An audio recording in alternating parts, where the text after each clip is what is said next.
ಅನ್ನದ ಕೊರತೆ ಇಲ್ಲ ಬಂಧುಗಳೇ, ಬಟ್ಟೆ ಕೊರತೆನೂ ಇಲ್ಲ, ನೀರಿನ ಕೊರತೆನೂ ಇಲ್ಲ.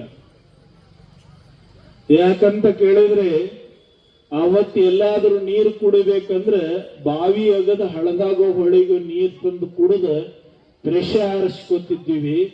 ಆದ್ರೆ ಈಗ ಎಲ್ಲರ ಮನೆಯಾಗ ಬಿಸ್ಲೇರಿ ವಾಟರ್ ಅದಾವ, ಮಿನರಲ್ ವಾಟರ್ ಅದಾವ, ನೀರಿಗೇನು ಕೊರತೆ ಇಲ್ಲ.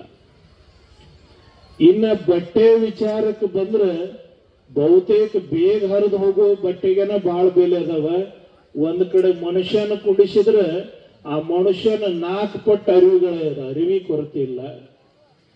ಈ ಸಮಾಜಕ್ಕೆ ಕೊರತೆ ಯಾವುದು ಅಂತ ಕೇಳಿದ್ರೆ ಅರಿವಿ ಕೊರತೆ ಇಲ್ಲ ಬಂಧುಗಳೇ, ಅರಿವಿನ ಕೊರತೆ ಬಹಳ ದೊಡ್ಡ ಪ್ರಮಾಣದೊಳಗದ. ಅರಿವಿನ ಕೊರತೆ ಬಹಳ ದೊಡ್ಡ ಪ್ರಮಾಣ.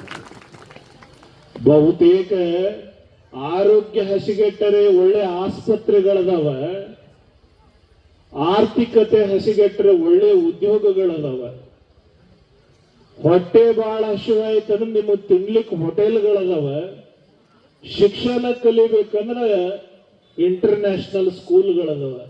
ಆದ್ರೆ ಅಪ್ಪಗ ಅಪ್ಪ ಅನ್ನೋದು ಕಲಿಸ್ಕೊಡ್ಬೇಕಾಗಿತ್ತಂದ್ರೆ, ಅವ್ವಗ ಅವ್ವ ಅನ್ನೋದು ಕಲಿಸ್ಕೊಡ್ಬೇಕಾಗಿತ್ತಂದ್ರೆ, ಇದು ತಪ್ಪು, ಇದು ಸರಿ, ಇದು ಸಂಸ್ಕೃತಿ ಅನ್ನೋದನ್ನ ಕಲಿಸ್ಕೊಡ್ಬೇಕಾಗಿತ್ತಂದ್ರೆ ನಾವು ಎಲ್ಲಿ ಹೋದರೂ ಸಿಗುದಿಲ್ಲ. ಯಾವ ಆಕ್ಸ್ಫರ್ಡ್ ಯೂನಿವರ್ಸಿಟಿಗೆ ಹೋದರೂ ಸಿಗುದಿಲ್ಲ, ಯಾವ ಹಾರ್ವರ್ಡ್ ಯೂನಿವರ್ಸಿಟಿಗೆ ಹೋದರೂ ಸಿಗುವುದಿಲ್ಲ.